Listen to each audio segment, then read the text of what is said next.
Work it, make it, do it, makes us harder, better, faster, stronger. That don't kill me, can only make me stronger. I need you to hurry up now, cause I can't wait much longer. I know I got to be right now, cause I can't get much stronger. Man, I've been waiting. How's everybody doing? This is Mike Sorrell again with our video series for Whittier, Strong Women of Whittier. See, this is real live stuff because we could have just cut right there, right? So this is good stuff. Anyway, another video series, and here are some strong women of Whittier. Say hello. Hello. See, we're all comfortable here. So I'm gonna make that comfort going. What I wanted to hear from you ladies today is basically just some tips for women out there in the community.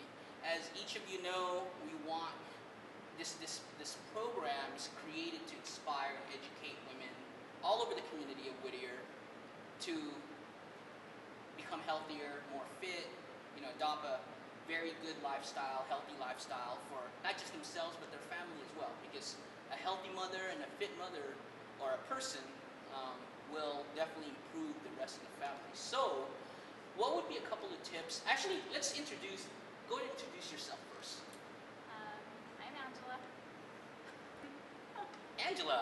Hi. Yes. And I'm Natalie. And I'm Sonia. And I'm Mike.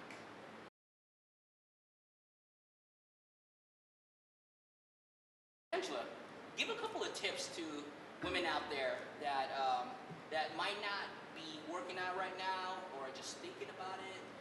It's August now. And so it's like, before you know it, it's going to be the holidays again, and most people take the holidays off because they want to get started on January. Instead of having that mentality, they can get started with exercise right now and look hot for the holidays. See? You want to look good for those parties, ladies. Anyway, so a couple of tips to those women. Well, for me, what helped me out was I set up a goal, and that was to run a 5K run. And I've never done one before, so what I did was just from seeing other people do it, I set myself with a goal saying I wanted to be able to run it in this certain amount of time, which was 30 minutes. And by coming here and working out and doing it on my own and just kind of building up the stamina to do it, I was able to do it in 29 minutes. So for me, it was just, I had a goal set, and in order to achieve that goal, I had to work hard for it. So just kind of put something out there that you kind of want to do or you want to do, and just work towards that. Have a focus point. Now, let me ask you this. I know people that are listening right now saying, well, I've had goals, but I've never achieved them. Whether it's, health or fitness or whatever. What did you have to do to maintain that motivation to achieve that goal? Like, how did you focus more on the short-term goals and then long-term? What did you do? Well, one, I paid for it, so okay, that's a motivation. It was either I didn't do it and I lost the money, or I did do it and I got something out of it. But it was also writing it down, and I actually had other people doing it with me. I got friends to start working out with me to achieve the same goal. So it wasn't just me by myself going to the 5K, it was me and some other people that we could work together and kind of get there. I think having a strong support group kind of helps you motivate yourself and to keep pushing, and it's also so you, on those days when you feel like you can't do it, you have people pushing you to help you. I give this advice to boot campers and clients, private clients that I've had the past 10, 12 years. And I mean, even all throughout my life. If you have people around you that have similar goals, whether it's through life, business, health, you're going to achieve those goals consistently. But if you surround yourself with people that are negative, that never want to work out, that are just lazy, that are always have this negative mindset, guess what? You're gonna fall into that trap too. So that's perfect. Like what you said, is you want to have people around you that have similar goals, because that's really a great way to achieve it, because you hold each other accountable. And so that's great. That's great. That's a great tip. So next, Natalie, what would be a couple of tips to women out there from you? Let's see. Well, for me, it was a little more tough in the beginning because I have 3 kids, and so it's a lot harder to get started with a fitness routine when you have all these people dependent on you at home. So what I did was I just told myself after my 3rd child, I just said I'm setting a goal for myself. I wrote it down. And this was right after I had the baby, but I took measurements, I wrote it down, I got myself a book on all different exercises that I could do at home.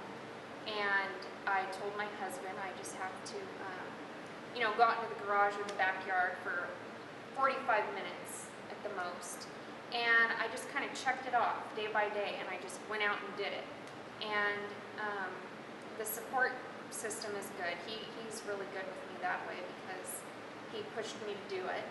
And then I think after I started doing that, you feel better, and then you want to do it even more. You want to continue to do it. So for me, I'd have to say just, making sure that you set some time aside, even if it's just 30 minutes like the class here is, and just going out and doing it, making sure you have everything, done with your kids or your husband, and then just set some time aside for yourself and get out and do it. And that's a good starting point. So, you can always do it at home, or like here, you have the 30-minute boot camp, which is great for people that are on, time constraint. Now, I hear this all the time from potential clients that come in, especially mothers, especially, new women that just got married, just new wife, whatever. I don't want to take my time off of my family. My answer to them is, okay, do you want your family to have someone who is full of energy, full of passion about life, who's energized, who's healthy, or someone who's totally the opposite? Like, if you want to become a better mother, wife, whatever, you want to be strong and fit, both mentally and physically, and exercise will do that to you. So technically, you're being more selfish when you don't do that for yourself. I mean, I might. Oh yeah, it's true. And so, I think what you're doing is awesome. It's a great example. But just a quick question: when do you find the time? Like, that's another thing that a lot of women say. Well, I have a husband. Right.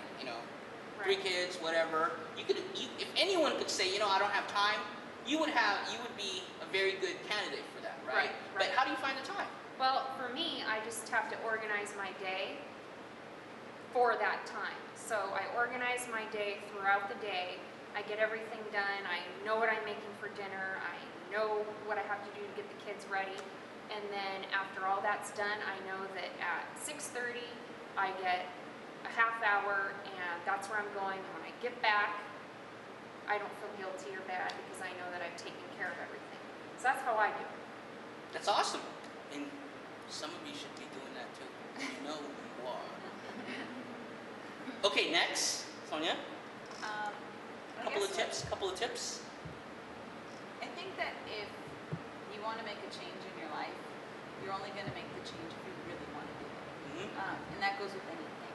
And I was kind of to the point where I felt like I was dragging all the time. I had no energy. I had headaches every day. And I knew that in order to make them go away, I had to increase my exercise. Because every doctor I went to said, increase your exercise. And I was eating healthy, and so this was kind of like the last thing I had to do. What motivated me was Angela and Natalie had started the class, and they would, every time I'd see how great it was, they worked out with people they knew, and they talked about it, they had something in common. So I thought I'd give it a try for at least a month. I did the first month, and it forced me to come every day, and I ended up liking it, so I kept coming back. And I do the walking thing, and that's good, but results Yeah. that I do here. So for you, it's mostly kind of health and kind of just how you felt, right? I mean, that's and unfortunately, people look beyond that. It's like, well, I feel okay. I just have 8 Diet Cokes a day, and I have the energy. 2 o'clock, I feel sleepy, but I just pop some candy in my mouth, so I get that little sugar rush to finish the day. It's fine. But next thing you know, 2 years, 3 years down later, you're 50, 60 pounds overweight. How did that happen? Well, it's because of that. So if you don't feel good and you don't have energy, you gotta do something about it. I mean, there's just and bitching and complaining about it will not help you. Or looking in the mirror and doing this stuff. Oh, I have this, I have that. That's not gonna do it. So getting started for health reasons and just feeling better. Well, how do you feel now? Since it's been a few months now since you started. Honestly, a lot better. I get the normal tired, dragging thing during the middle of the day, but once I come to class and then I go home, I have a crazy amount of energy. And my husband will say, why do you have so much energy? What are you cleaning for? What are you doing this for? But the normal afternoon stuff happens. You get tired, but then you get that extra burst in the evening. Yeah. No more fainting spells. No more fainting spells. No more fainting spells. But I do feel a lot better. Okay, good. Well, I'm glad that you guys, are doing well. Keep up the great work. You guys are a great addition to the studio. I always say this to people is that, you know what, I mean, ultimately I can motivate, inspire, scream, yell, whatever you want to call it, to our clients, but you have to find it within yourself to actually want to come and kick butt. I mean, you guys know there's a couple of people in class that need a little, butt kicking, but for the most part, everyone's doing really well, and you guys are, leading the way of that. So I really appreciate you guys being in class. Yeah. Work it, make it, do it. Makes us harder, better, faster, stronger.